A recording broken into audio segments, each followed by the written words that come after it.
Baik, Assalamualaikum warahmatullahi wabarakatuh. Perkenalkan, nama saya Ridho Asya Darmawan, NPM 2359201072, kelas 6C.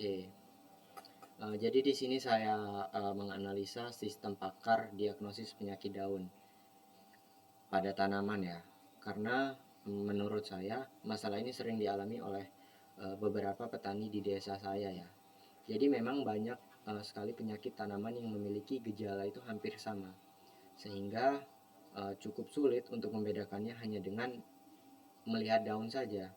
Nah, harapan saya melalui sistem pakar ini, petani itu bisa jadi lebih mudah untuk mengetahui jenis penyakit apa yang menyerang tanaman mereka, beserta bagaimana cara penanganannya dan juga pencegahannya. Selain itu juga saya sangat tertarik mengangkat tema diagnosis penyakit daun pada tanaman ini, karena menurut saya ini juga bisa menjadi sebuah solusi untuk para petani yang masalah itu tidak kelar-kelar beberapa tahun belakangan ini. Nah, jadi ini ada sistem pakar daun ya, sistem diagnosis penyakit daun ya, yang dimana di sini ada halaman beranda ya. Nah, ini halaman berandanya. Jadi di sini dia menampilkan diagnosis penyakit daun hanya dari satu foto ya.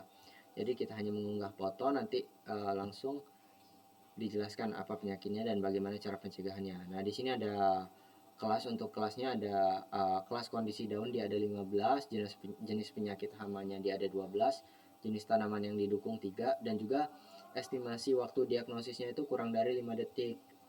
Nah, selanjutnya kita masuk ke fitur kedua, yaitu basis pengetahuan ya.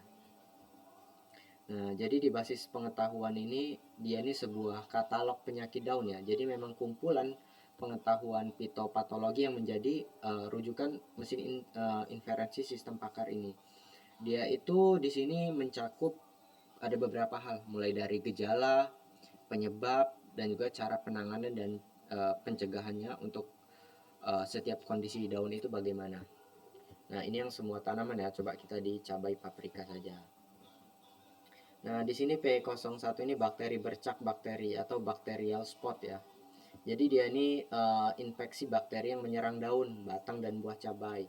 Nah, gejala utamanya dia juga menjelaskan di web ini, di sistem pakar diagnosis penyakit pada tanaman ini, gejala utamanya itu apa, terus penyebabnya itu apa, penanganannya bagaimana, pencegahannya bagaimana, dan juga tingkat keparahannya itu seperti apa, apakah sedang, berat, dan juga tidak sama sekali.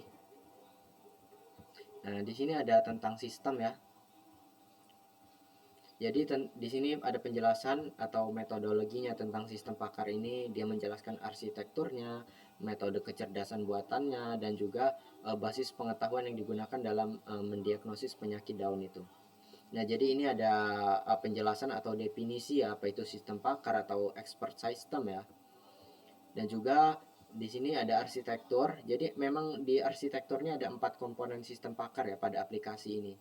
Mulai dari UI atau antarmuka pengguna, basis pengetahuannya, mesin inference yang digunakan, modelnya apa. Di sini modelnya CNN menggunakan planet H5, dan juga fasilitas penjelasannya itu berupa modul yang menerjemahkan hasil klarifikasi dan nilai probabilitas. Dan juga di sini ada alur data atau alur proses inferensi secara teknis ya. Ya, kita mengunggah filenya, terus sistem melakukan praproses. CNN melakukan uh, mengenali ya, CNN itu mengenali, barulah muncul penjelasannya. Nah, di sini juga ada model dan data, spesifikasi, ada spesifikasi model klasifikasi. Ini ada CNN, ada berkas modelnya, dan juga di sini ada skema atau nilai probabilitasnya ya dari kelas yang telah diterjemahkan. Lebih dari 90 sangat yakin bahwasanya penyakit itu memang benar. 90% ke bawah itu hanya yakin, sedangkan 75% ke bawah cukup yakin, kurang dari 50% kurang yakin. Nah, jadi memang ada batasannya ya. Nah, ini disclaimer ya. Disclaimer dan batasan sistem. Jadi sistem ini memang dirancang untuk 3 jenis tanaman: cabai, paprika, kentang, tomat ya, dan 15 kondisi daun yang telah dilatih pada model. Jadi memang akurasi diagnosisnya itu sangat dipengaruhi oleh kualitas foto, mulai dari pencahayaannya, fokusnya, dan juga sudut pengambilannya itu sangat penting juga.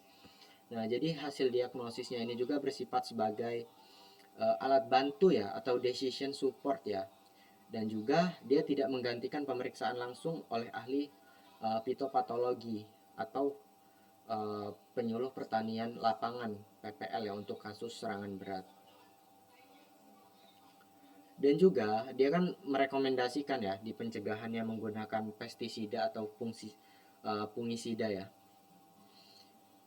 Dan memang dosis dan merek yang diberikan itu perlu kita sesuaikan juga dengan regulasi dan ketersediaan produk itu di tempat, dan juga jangan sampai terlalu tinggi juga dosisnya. Nah, langsung saja kita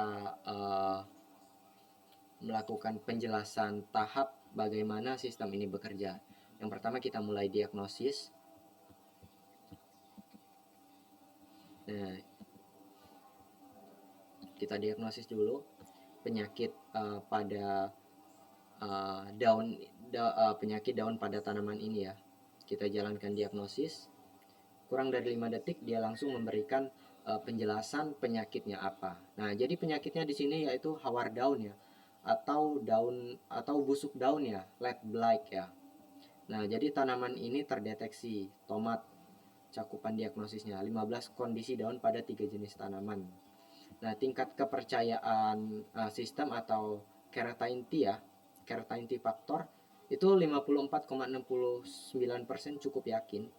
Nah, sedangkan tingkat keparahannya itu berat. Jadi di sini juga ada penjelasannya. Ada sebuah ringkasan diagnosis penyakitnya. Mulai dari nama penyakitnya apa, nama ilmiah penyakit ini apa, nama tanaman ini apa, kategori penyakit ini masuk ke bagian mana, apakah ke jamur atau yang lain-lain, dan juga ada tingkat keparahannya di berat, sedang, atau sangat berat, dan juga tingkat kepercayaan di sini ada yakin atau tidak yakin ya. Nah, di sini dia juga memberikan sebuah penjelasan gejala yang teramati ya. Gejala yang teramati di sini dijelaskan, penyebabnya apa dijelaskan juga, rekomendasi penanganannya bagaimana, dan juga langkah pencegahannya bagaimana ke depannya. Nah, ini ada sebuah transparansi ya dari mesin inferensi ya. Di sini ada 3 kandidat teratas ya. Jadi memang kalau kita lihat dari foto ini, penyakit hawar daun ini dia 54% menguasai daun yang ada. Sedangkan daun sehatnya itu bisa dibilang hanya sekitar 41%-nya saja. Sedangkan bercak kering atau hawar awalnya itu sekitar 1% saja. Nah, selanjutnya kita masuk ke Oke, di sini saya menggunakan model CNN ya. Jadi saya menggunakan model CNN, Convolutional Neural Network ya. Jadi ini adalah salah satu metode deep learning yang biasa kita temuin di machine learning ya, yang memang dirancang khusus untuk mengolah dan mengenali gambar. Jadi cara sederhananya CNN bekerja ini seperti manusia. Saat kita melihat daun, kita itu bisa mengenali bentuk bercak, warna, ataupun lubang penyakitnya. Nah, CNN ini juga sama, melakukan hal yang sama. Tetapi bedanya CNN dengan kita, kalau kita melakukan perhitungan dengan otak, kalau mereka menghitungkan perhitungan itu dengan sistem atau dengan komputer ya. Cara kerja tadi sudah saya jelaskan juga, dan juga di sini selanjutnya bahasa pemrograman framework atau teknologi yang saya gunakan dalam pengembangan sistem pakar diagnosis penyakit daun pada tanaman ini. Yang pertama yaitu ada Python ya. Di sini saya menggunakan versi 3.10 ya untuk backend atau logika utama ya. Selanjutnya untuk interaktivitas di sisi front end-nya saya menggunakan JavaScript. Untuk tampilan antarmuka di sini ada HTML dan juga CSS ya. Ini dia. Nah, framework lainnya di sini saya menggunakan Flash. Jadi fungsi dari Flash ini pada Python ini dia ini menjadi menjadi tulang punggung aplikasi atau routing atau predik ya di app.py ini ya. Selanjutnya ada TensorFlow keras.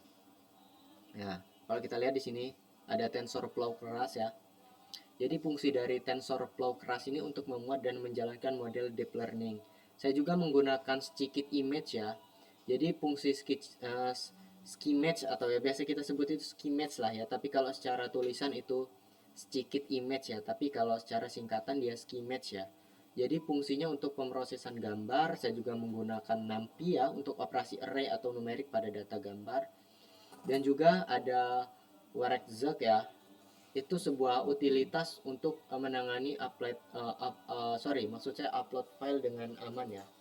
Ada juga Given. Given ini sebagai server WSGA ya. Selanjutnya ada Bootstrap ya. Jadi ini memang framework yang wajib kita gunakan ya. Framework CSS untuk styling front end ya supaya terlihat lebih menarik ya. Dan juga ada jQuery ya atau library JavaScript untuk fungsinya untuk untuk manipulasi DOM ya. Baik, saya kira penjelasan saya pada video ini saya rasa sudah cukup. Saya akhiri, wassalamualaikum warahmatullahi wabarakatuh.